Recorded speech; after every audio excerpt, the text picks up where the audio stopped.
যখন আপনি বিবাহিত নন তখন আপনার কাছে বিয়েটা একটা ফ্যান্টাসি, যে বিয়ে করতে হবে, বিয়ের আলোচনা শুনলে মুখে হাসি চলে আসছে, কিন্তু বাস্তবতা কিন্তু এমন নয়। যদি আপনি ডিসিশন নিতে ভুল করেন, আদর্শ পরিবার গড়াটা খুব ডিফিকাল্ট হবে এবং পরবর্তী লেগেসি সন্তান প্রতিপালন ইসলামিক প্যারেন্টিংসে অনেক বেগ পেতে হবে আর কি।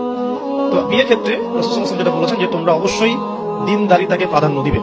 এখানে যদি তার সৌন্দর্য থাকে, সে দেখতে সুন্দর হয়, বংশ ভালো হয় এবং অর্থবিত্ত থাকে, এটা তো আপনার নূরুন আলা নূর, আলোর উপরে আলো।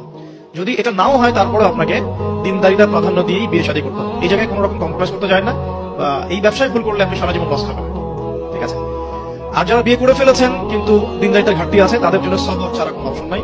সবরের মধ্য দিয়ে ঠান্ডা মাথায় স্ত্রীকে বা স্বামীকে ওয়াজ নসিহত করতে করতে করতে দোয়া করতে করতে আল্লাহ যদি কোনোদিন হৃদয় বা কলবকে পরিবর্তন করে দেন, ইনশাআল্লাহ আপনিও আপনার পরিবারটাকে আদর্শ পরিবার করতে পারবেন ইনশাআল্লাহ। আর যদি দেখেন যে নূহ আলাইহিস সালামের মতো ঘটনা ঘটেছে, সুদীর্ঘকাল চেষ্টা করার পরে কোনো ফলাফল আসছে না, তাহলে আপনি আপনার কবরের ফিকির করেন, তারা তাদের কবরের ফিকির করেন, বাস ছেড়ে দেন। যে লাইসা মিন আহলিক, সে তোমার পরিবারের কেউ নয়। কাকে বলা হয়েছে? নূহ আলাইহিস সালামের ছেলেকে বলা হয়েছে।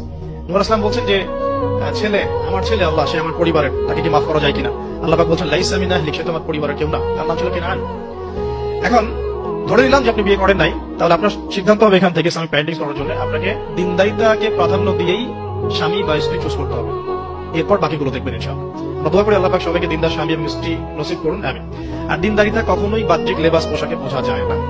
বাহ্যিক লেবাস পোশাকে একটা ধারণা পাওয়া যেতে পারে যে উনি দাড়ি রেখেছেন, হয়তো নামাজ পড়েন, নামাজ 5 ওয়াক্ত পড়েন, নামাজি ব্যক্তি, আশা করা যায় ভালো হবে।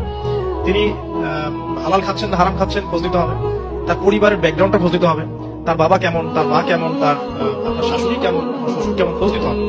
কারণ দেখা যায় যে যে পরিবেশে বড় হয়েছে তার মধ্যে সেই প্রভাবটা থেকে যায়।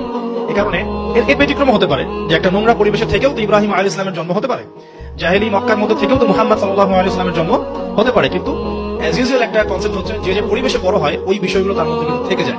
এটাকে কুফু বলা হয়। বিয়ের ক্ষেত্রে কুফুটা ইম্পর্টেন্ট, আপনারা খেয়াল রাখবেন যাতে করে বিয়ের ক্ষেত্রে ভুলগুলো না হয়, তাহলে সারা জীবন একটা বড় হ্যাসেল পোহাতে হতে পারে। আর বিয়ের পরে ঠিক করে নিব এই কনসেপ্টটাও ঠিক না। বিয়ের পরে ঠিক করে নিব এই কনসেপ্টটা থেকে অনেকে ভুল করেছে। উল্টা সে নিজেই বিভ্রান্ত হয়ে গেছে বা দাড়ি ছেটে ফেলেছে। স্ত্রীকে তো পর্দা করাতে পারিনি, উল্টো দাড়ি ছেটে ফেলেছে। এরপর আপনার লাইফটা শুরু হবে। বিয়ের সময় অবশ্যই মোহরটা কম করার চেষ্টা করেন, সামর্থ্য অনুযায়ী কম করার চেষ্টা করেন।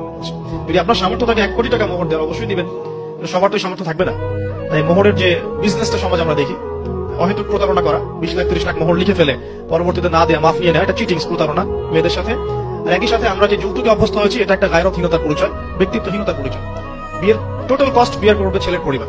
মেয়ের পরিবার যদি খুশি হয়ে কিছু দেয় সেটা নিতে কোনো আপত্তি নেই, খুশি হয়ে উইলিংলি কিছু দিলে নিতে আপত্তি নেই। চাপ প্রয়োগ করা যাবে না, যৌতুক তো বলাই যাবে, টোটালি নিষিদ্ধ, হারাম, ইসলামে টোটালি হারাম। এরপরে লাইফ শুরু হবে।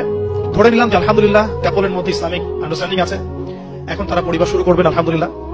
বিয়েটা খুব সহজ করবেন। যে বিয়ে যত বেশি সহজ সেই বিয়েতে তত বেশি বরকত, যে বিয়েতে যত কঠিন, লৌকিকতা বেশি, এটার বরকত তত কম। বিয়ের অনুষ্ঠানগুলোর ক্ষেত্রে কোন রকম বেপরদামির সুযোগ দিবেন না। যত সহজে ইসলামিকভাবে করে ফেলা যায় করে ফেলবেন।